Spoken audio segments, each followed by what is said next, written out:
Welcome to Leaderboard Lap AC, a series of videos where we put a range of cars through their paces against their toughest competitor yet, the clock. We'll be doing this at the same track, in the same conditions, with the same driver, to find out who rules supreme in outright speed and which cars are more fun than fast or more fast than fun. Expect surprises and upsets, and most of all, a way of seeing which cars are capable of running with each other performance-wise and which ones are at the top and bottom of their respective groups.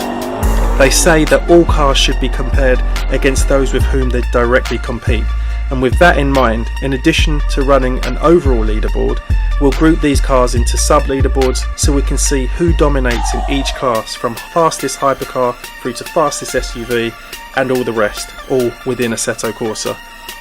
So, the groups stroke classes.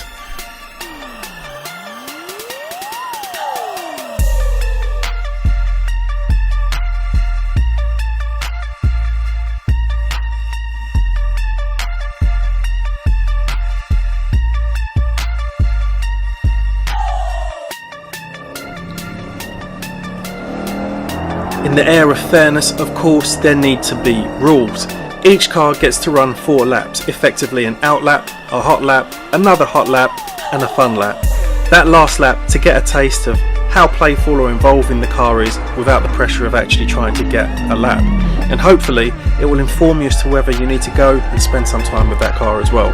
Fuel is capped at 30 litres for all cars, traction control will be off, and the tyre allocation will be the best tyre that the car is shipped with in the sim.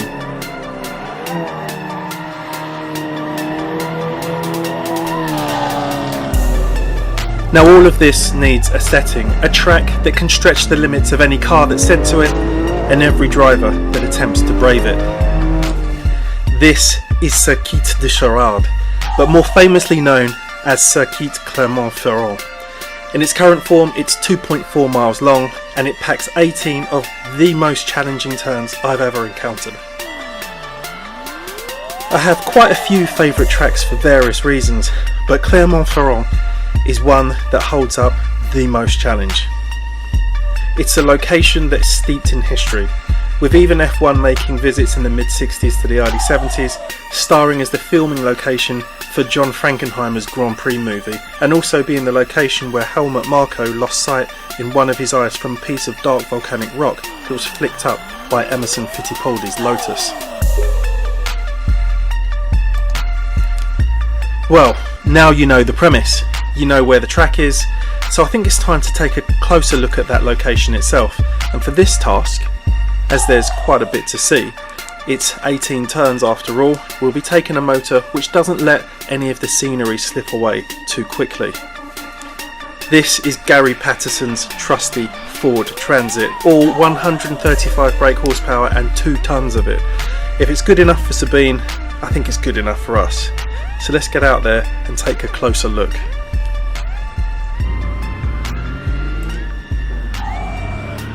Now, coming out of turn 1, there's a great deal of camber to pull you in towards the apex. Ideally, you only take advantage of that at the beginning of the turn, as you let the car run out close to the wall as possible.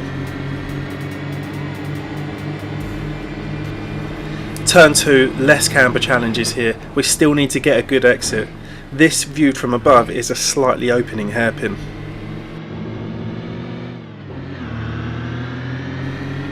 The high-speed chicane, it's more tricky than it looks as it's deeply pitted, really upsetting the balance of the car. You need to stay out wide on the right on the exit. Hard braking up the hill, you don't want to overshoot and compromise the exit here.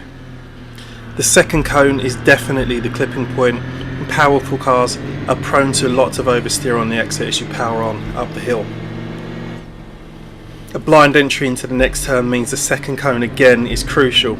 Lots of surface undulation to deal with, and again a strong exit is crucial for the big straightaway that comes after it.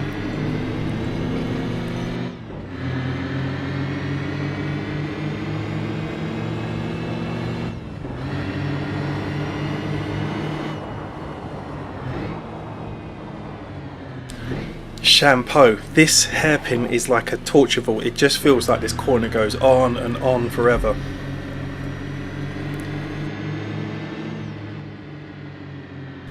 Another set of tricky chicanes, again with undulations in the surface to catch you out on full power application.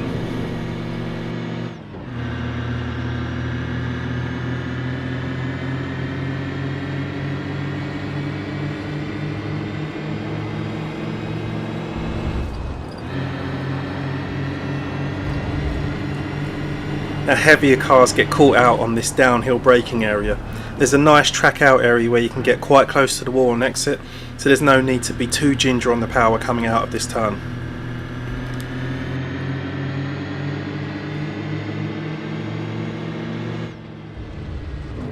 Marlborough, probably the tightest hairpin on this track. Naturally, this is going to be a tricky one to exit with big power.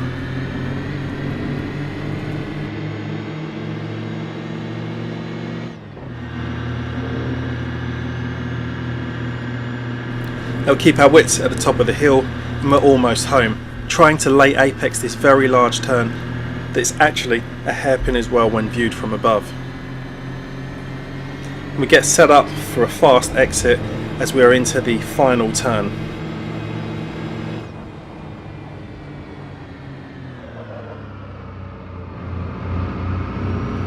We run out as close to the wall as possible, and that completes a lap of Clermont-Ferrand.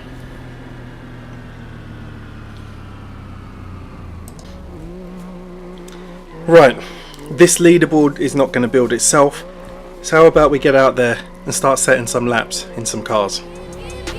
Let's get it.